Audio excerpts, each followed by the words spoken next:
retrouve tous les matins dans le 6-9 d'Ilan Ferradian avec un invité politique chaque jour. C'est le Barbier du matin. C'est tous les jours à 7h45 sur Radio J. Radio J. Radio J. Le 10-11. Lise Gutmann. Radio J. Radio J. Le cinéma parlant, Lynn Toubiana. Lise Gutmann. Radio J. Chère Lynn Toubiana, bonjour. Bonjour Lise. Alors aujourd'hui, nous avons un invité. Il s'agit de Klaus Drexel pour un film qui va sortir le 24 avril et qui s'intitule Les Vieux. Voilà, alors je voudrais... Bonjour. Bonjour. Klaus. Je voudrais d'abord présenter Klaus Drexel à nos auditeurs. Klaus qui a plusieurs cordes à son arc puisqu'il est réalisateur, scénariste, directeur de la photo, ingénieur du son et producteur. Et vous êtes aussi bien auteur de films de fiction que de documentaires. Alors, j'avais vu 3 films que j'avais vraiment adorés. En 2007, une comédie, Affaires de famille, avec André Dussolier et Miu Miu. Oui. En 2013, ce merveilleux documentaire, je crois que c'était votre premier documentaire au bord du monde, sur les sans-abri à Paris la nuit. Et puis, j'avais vu récemment votre film de fiction Sous les étoiles de Paris, qui est sorti en 2019, avec Catherine Fro, qui joue le rôle d'une clocharde qui dort sous les ponts de Paris. Exactement. Voilà. Alors là, aujourd'hui, nous vous invitons pour parler de votre documentaire qui sort le 24 avril, comme l'a dit Lise, Les Vieux. C'est juste après, d'ailleurs, vous avez fait un documentaire en 2021 qui s'intitule Au cœur du bois sur les prostituées. Alors, après les prostituées, les vieux, pourquoi ? Déjà, merci beaucoup de me recevoir sur votre antenne. Mais en fait, c'est vrai que les documentaires que j'ai fait jusqu'à maintenant, donc les personnes sans abri, j'ai tourné un film aussi sur les laissés pour compte du rêve américain en Arizona, Oui. et les personnes du bois de Boulogne. Voilà, on me dit oui, toujours, tu donnes la parole aux personnes qu'on entend peu. Et en fait, je me suis rendu compte que les personnes âgées, on en parle toujours dans le débat public, souvent de manière négative, parce qu'on dit c'est un problème, on ne sait pas comment faire, les EHPAD, etc. Et finalement, la parole même des personnes âgées, on ne l'entend pas. Et l'idée de ce film, c'était vraiment de parcourir la France, d'aller voir les anciens et de rencontrer tous ceux qui ont fait toute l'histoire de la France dans toute leur diversité culturelle, ethnique, sociale, et de les écouter, et donc de faire un film sans analyse, sans commentaire, en fait, juste sur leurs paroles. Et d'ailleurs, à travers ce tour de France, de ces rencontres avec les personnes âgées, c'est aussi l'histoire de la France qui nous est relatée à travers leurs paroles. On va écouter la bande-annonce de ce film, Les Vieux. On n'a pas été beaucoup à l'école. On a travaillé à la petite ferme. Une retraite de militaire. Et voilà. Moi aussi, j'ai beaucoup travaillé, mais je n'ai pas été beaucoup payée. Je suis née en 20, plus de 100 ans. Voyez un peu. Vous voulez savoir si on fait l'amour tous les jours ? Chacun à sa place, jusqu'au dernier souffle. On a encore des choses à donner, des choses à faire, bien que d'être écouté. Mon père part un matin pour travailler et ne revient jamais. Ça a été la première rafle des Juifs. J'avais envisagé de donner mes organes à la science. Mais au bout d'un certain temps, mes organes, ils sont plus bons. T'as accouché 40 femmes. Non, soigné. Sois pas sourde, maintenant t'es pas sourde. L'essentiel, c'est les souvenirs. Nous, c'était le petit bal du samedi soir. La noblesse, c'est fini. C'était du temps des rois. Qu'est-ce que ça a à voir maintenant ? Non, on a beaucoup souffert à la mine. Moi, beaucoup de choses à raconter. On n'entend plus rien, donc ça permet de dire plein de conneries. Mon père était maire communiste de Douarnenez et mon beau-père était gaulliste. T'as pas de sonotone, t'es pas comme Josette. Je vais mourir en hurlant. Elle a les lunettes, le sonotone et le dentier.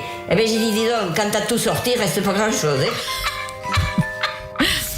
Vraiment une Voilà, bande-annonce. C'est qui- drôle aussi, Oui, hein, il y a de l'humour. c'est plein d'émotions, plein d'humour. Donc je rappelle que c'est la bande-annonce du film Les Vieux qui sort le 24 avril de Klaus Drexel, qui est notre invité Lynn. Voilà. Alors, Klaus, vous avez choisi d'aller à la rencontre de ces vieux. Alors, je crois que c'est de 80 à 102 ans, hein, c'est ça? Oui, alors c'est vrai qu'au départ, on se dit, c'est quoi être vieux, hein? Ça commence quand j'étais à l'école. Pour moi, les vieux, c'était ceux de l'âge de ma sœur qui avait 2 ans de plus. Quand j'étais en 6e, les vieux, ils étaient en 4e, par exemple. C'est ça. Mais Tout là, est vraiment, relatif, quoi. Voilà. Mais là, je me suis dit, bon, on appelle le film des vieux, c'est quoi être vieux? Et à un moment, je me suis dit, tiens, mais allons voir que des centenaires. Je me dis, là, personne pourra dire qu'ils sont pas vieux. Et mon producteur dit, oui, mais c'est peut-être un choix un peu théorique. Et j'ai réfléchi et je me suis dit, allons voir des personnes qui sont nées avant le début de la Deuxième Guerre mondiale, qui ont un peu un souvenir de ce monde d'avant. Et voilà, on est parti de ça. Et finalement, chemin faisant, on a rencontré aussi des personnes qui nous ont donné des témoignages merveilleux, qui sont nés juste après la fin de la Deuxième Guerre mondiale, donc qui sont un peu plus jeunes que les autres, mais dont on a évidemment gardé les témoignages. Dont une personne qui dit un truc totalement inouï, qui dit qu'il est né parce que ses parents se sont rencontrés dans un camp de concentration. Et je me dis, mais entendre un truc pareil, voilà, je me dis, on va pas se priver de ce témoignage. Parce qu'il est trop jeune pour le film en quelque sorte. Donc voilà. Donc au final, je pense que c'est entre 78 et 102 ans. Très bien. Alors il faut préciser. Alors il n'y a pas eu de casting, donc comment vous avez-vous rencontré ces personnes?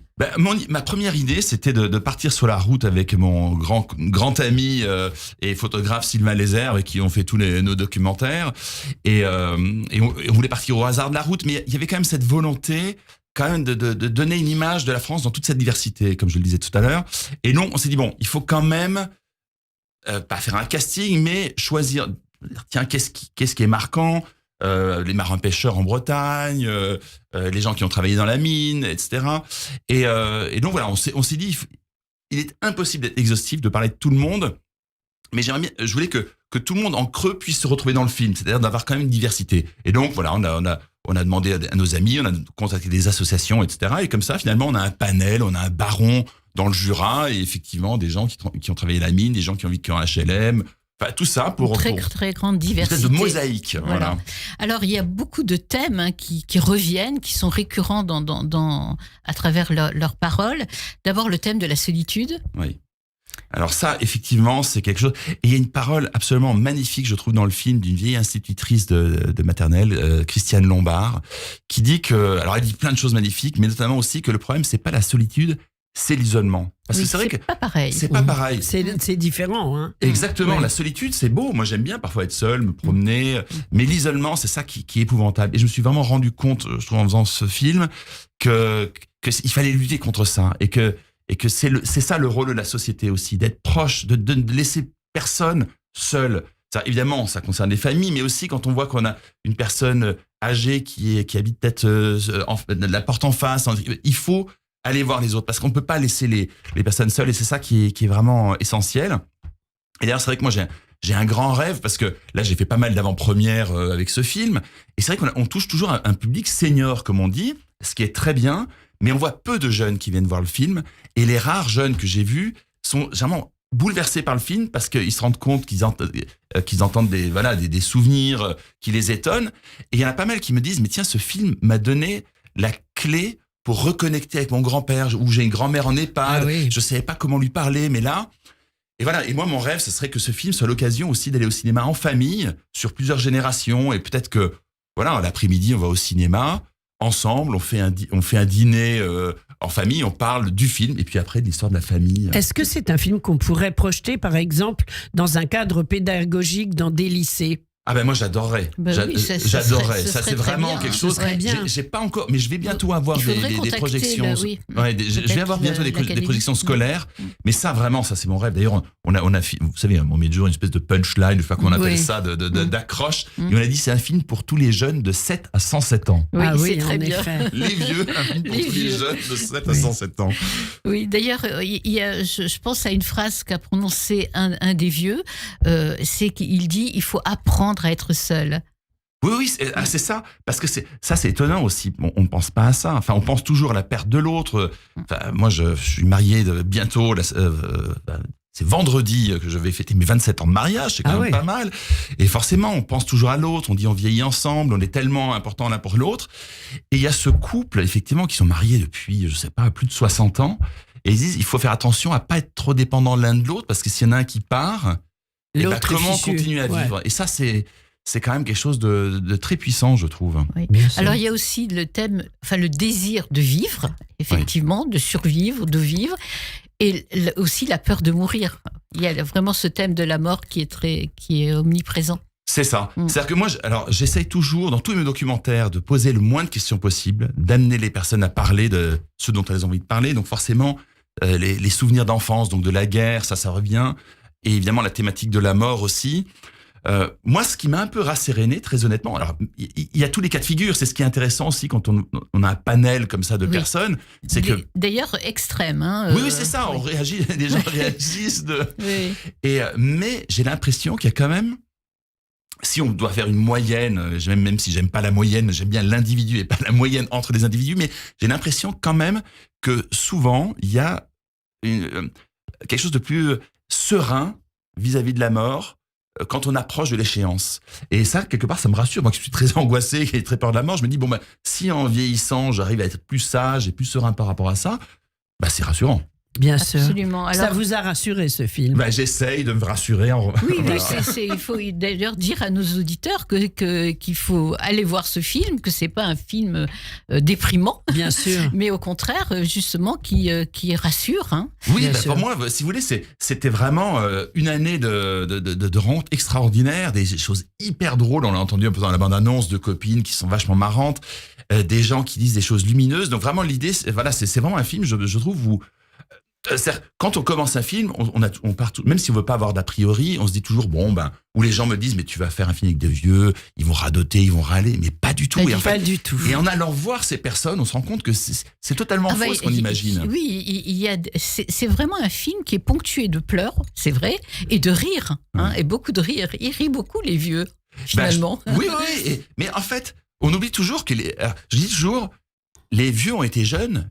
Mais les jeunes n'ont pas encore été vieux. Oui, c'est pour ça que j'ai envie de découvrir le film. Mais c'est vrai que cette âme d'enfance, les deux copines qu'on entend dans la bande-annonce, elles sont marrantes, elles sont copines depuis la petite enfance. Et donc, elles continuent à rigoler maintenant. Alors, on ne pouvait pas tout mettre dans le film parce qu'il y avait tellement de choses drôles, mais elles nous ont raconté que maintenant, elles aimaient bien aller au cimetière. Elles disaient, mais toutes nos copines, elles sont là, qu'est-ce qu'on se marre?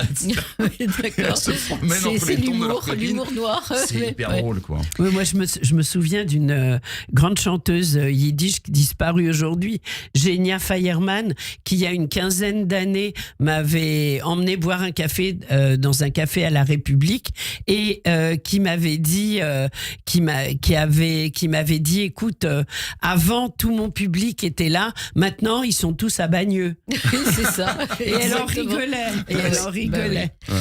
Alors le thème de la guerre est vraiment très important, évidemment, puisque ce sont des personnes qui sont nées avant 1939. Alors il y a un témoignage bouleversant, vous pouvez peut-être nous en parler, de cette femme, on l'a entendu dans la bande-annonce tout à l'heure, qui était professeur d'université ou maître de conférence, et qui a perdu toute sa famille en déportation et qui s'est retrouvée toute seule. Alors pour moi, c'est Fleurette Avranek, c'est une dame, pour moi, c'est une grande rencontre de ma vie, en fait. Et j'ai rencontré par hasard, vous voyez, c'est par mon ostéopathe. À un moment, j'avais un problème de genou, il me dit, qu'est-ce que tu fais en ce moment? Un film sur les vieux. Il me dit, j'en ai une qu'il faut absolument que tu rencontres. Et donc, je suis allé voir cette dame. Et généralement, j'essaye de ne pas connaître les gens avant de tourner. J'aime bien découvrir les personnes au moment où la caméra tourne. Et donc, même pendant l'installation de la caméra, j'essaie parce que les gens disent, vous savez, j'ai fait ceci. Non, ne me parlez pas. J'ai envie de découvrir en même temps que la caméra tourne. Et Fleurette commence à me raconter sa vie. Et c'est vrai qu'elle raconte qu'elle était, je crois qu'elle est née en 1924. Et donc, pendant la guerre, elle était au lycée, Hélène Bouchez. Et un matin, en fait, son papa part travailler et il ne revient jamais. Qui a été déporté. Donc, c'était la première rafle, c'est ce qu'elle dit, de juifs. C'était en 41, c'est ça? En 41, exactement. Et peu de temps après, Sa mère aussi a été enlevée. Et donc, elle est partie avec sa maman et qui lui dit non, rentre à la maison. Et finalement, elle n'a plus jamais revu ses parents. Et elle raconte qu'elle a passé donc toute la guerre toute seule dans son appartement, seule, à avoir que du sucre et du pain parce que c'est ce qu'on lui donnait à manger. Et qu'elle pleurait dans cet appartement froid qu'elle ne pouvait pas chauffer. Et que quand même, quand elle était au lycée, la journée, c'était elle, le pitre, qui faisait rire ses camarades de classe. Et ça, pour moi, c'est l'un des plus grands enseignements que j'ai eu dans ma vie, de me dire, vivre des choses aussi terribles, profondes, et quand même réussir à apporter la joie aux autres, je trouve que c'est extraordinaire. Et puis elle témoigne aussi d'un signe d'empathie de la part d'un Français qu'elle rencontre parce qu'elle porte l'étoile jaune. Et qu'est-ce qu'il lui dit Et en fait, elle lui dit je suis désolée, mademoiselle. Elle dit c'est le seul signe de sympathie que j'ai eu pendant toute la guerre. C'est le premier jour où elle est allée, où elle a porté l'étoile. Oui, et où il dit j'ai honte d'être français. Exactement. Et donc voilà, et c'est vrai que Fleurette souligne aussi dans le film que voilà que son papa était emmené par la police française. Donc alors il y a un autre témoignage qui est très beau, c'est quelqu'un qui témoigne du jour qu'il a considéré comme le plus beau jour de sa vie, à savoir la libération de Colmar. Oui, Monsieur Ernie. Alors ça, c'est aussi une famille d'ébénistes, de père en fils, enfin de grand-père sur plusieurs générations. Et c'est vrai que ces souvenirs ont vraiment marqué les gens dans leur chair, quoi. Et c'est vrai que lui, il dit pendant longtemps, en fait, je crois que c'était le 2 février 45, il dit c'était le plus beau jour de ma vie, c'est la libération de Colmar. Et c'est incroyable. C'est là où on se rend compte à quel point. Alors, je pense qu'on est tous marqués par nos souvenirs d'enfance, certes, mais ces souvenirs de la guerre, je pense que c'est tellement marqué dans ces personnes. Et je trouve que c'est un rappel. C'est pour ça que c'est indispensable d'écouter ces paroles dans le monde d'aujourd'hui où finalement, ici en Europe occidentale, on a été privilégiés parce que pendant 80 ans, finalement, on a vécu dans un état de paix. Mais je pense que c'est pas l'état naturel de l'être humain. Et en fait, je pense que c'est indispensable de répéter aussi aux jeunes tous les jours de dire mais attention à quel point la guerre est terrible et à quel point il faut lutter pour la paix. Alors, vous donnez la parole aussi à des vieux immigrés, notamment un Kabyle qui a habité un HLM à Marseille en 1953 et qui témoigne d'un vivre ensemble au milieu des Juifs, des Arabes, des Portugais, etc., où il n'y avait pas cette haine de l'autre qu'on connaît malheureusement aujourd'hui. Exactement. Et on voit donc l'évolution des mentalités, enfin, ou plutôt la régression. Mais oui, c'est ça. Et je trouve que ça fait comme on a toujours, enfin, je sais pas si c'est toujours mieux avant, j'en sais rien, mais en tout cas ce témoignage où il dit que finalement dans chaque appartement il y avait des gens d'origines diverses qui se retrouvaient. Je sais pas, je trouve que moi ça fait quand même comme un endroit de rêve où on découvre l'autre, la culture de l'autre, parce que c'est ça qui est formidable, d'aller vers ceux qu'on connaît pas. Moi, c'est pour ça que j'ai envie de faire des documentaires aussi, d'aller finalement. On parle de nos jours beaucoup de légitimité. Et je comprends, il faut parler on ne peut pas parler des autres parce qu'on n'est pas légitime, mais je trouve que c'est ça qui est passionnant, d'aller voir l'autre, de découvrir et de s'enrichir au contact de l'autre. Et là, j'ai l'impression que ce qu'ils racontent dans cet HLM, c'était vraiment ce qu'ils ont vécu quand ils étaient jeunes, et qu'aujourd'hui, maintenant, effectivement, chacun est dans son coin, on ne regarde plus l'autre, et ça, c'est vraiment, vraiment dommage. Alors, il faut parler aussi quand même de la photographie de votre film, parce que le film de Klaus Drexel est ponctué de plans de paysages liés à l'environnement de ces vieux. Alors donc, il y a des paysages de ciel, de mer, de phares, de bateaux, d'usines, des couloirs d'EHPAD aussi. Oui. Mais c'est vraiment magnifique d'avoir comme ça ponctué ce film. Ça donne une respiration esthétique et poétique extraordinaire.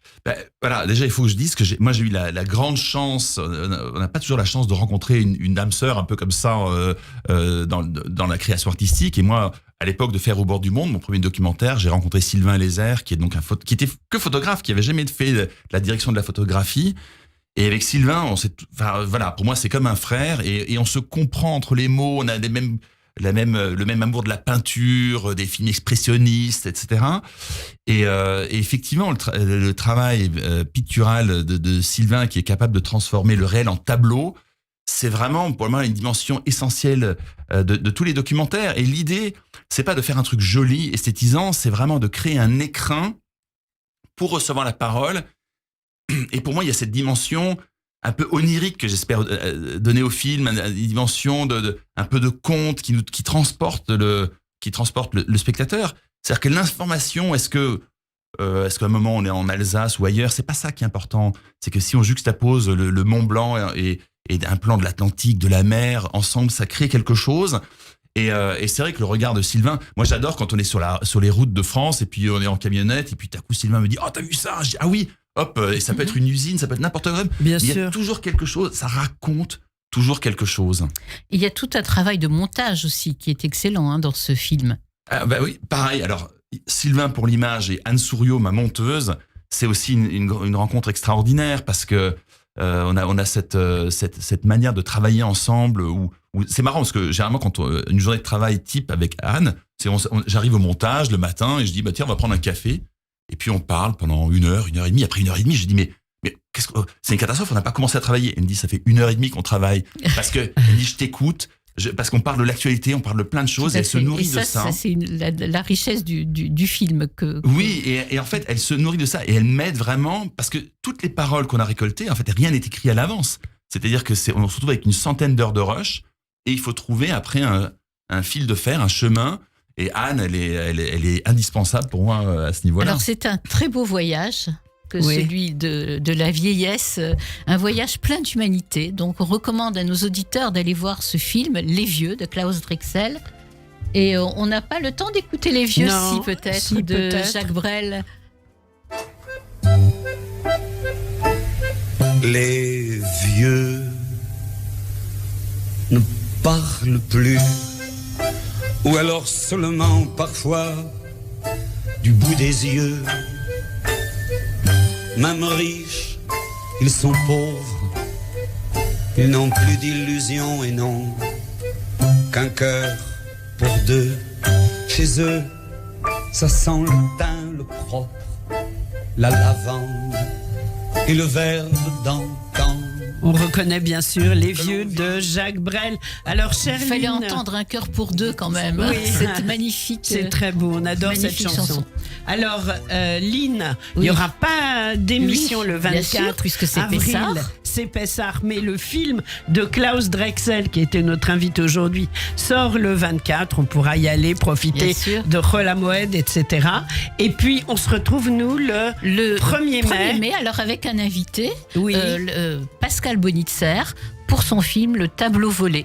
Voilà, qui sortira donc le 1er mai. Merci à tous les deux. Bravo pour ce beau film, Klaus Drexel. Et à très vite. Merci de votre invitation. Au revoir. Radio J. Votre programme revient dans moins d'1 minute.